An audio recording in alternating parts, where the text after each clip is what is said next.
Yaxşı işləmir. Pir boyluyur. Baxacaq. Yaxşı, söndür. Deməli, Ford Mustang 2.3 EcoBoost. Yerində əsmə verir. Axtarıq, silindr effektivliyi test elədik və belə bir nəticəyə gəldik ki, ikinci silindr işləmir.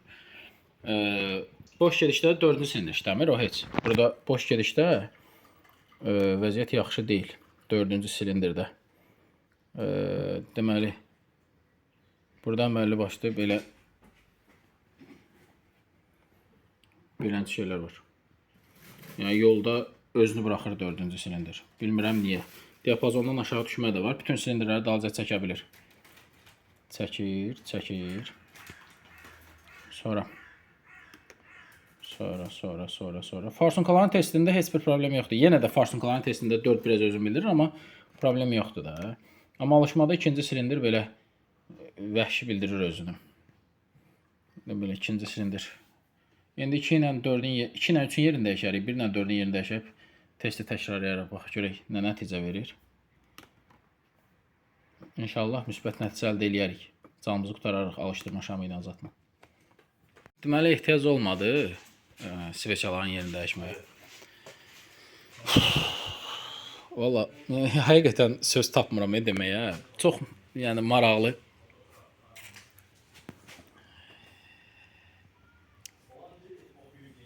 Yəni pul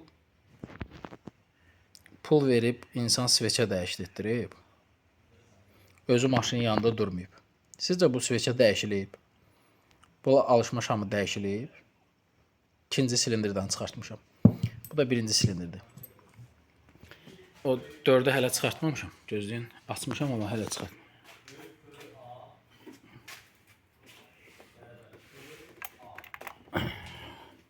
Bu da 4.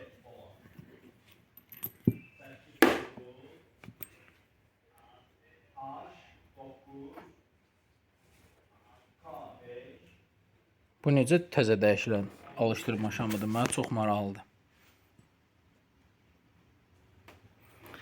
Nəysə, lənət şeytana, təzəsini sifariş verək. Qoyaq üstünə. Bağlayaq.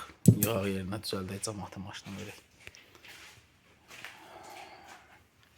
Nə bilim ola. Yəni, söz tapmıram. Sözün bitdiyi yerdəyəm. İnsan maşını təhvil verib ustaya. 140 manat dedin, Polad. 140 manat, orijinal. Motocross. 140 manat da pul verib ki, alışdırma şamlarını dəyiş. Neyniyək? Ad çəkək, neyniyək? Nə iş görək biz? Nəysə, yolda qalmayın.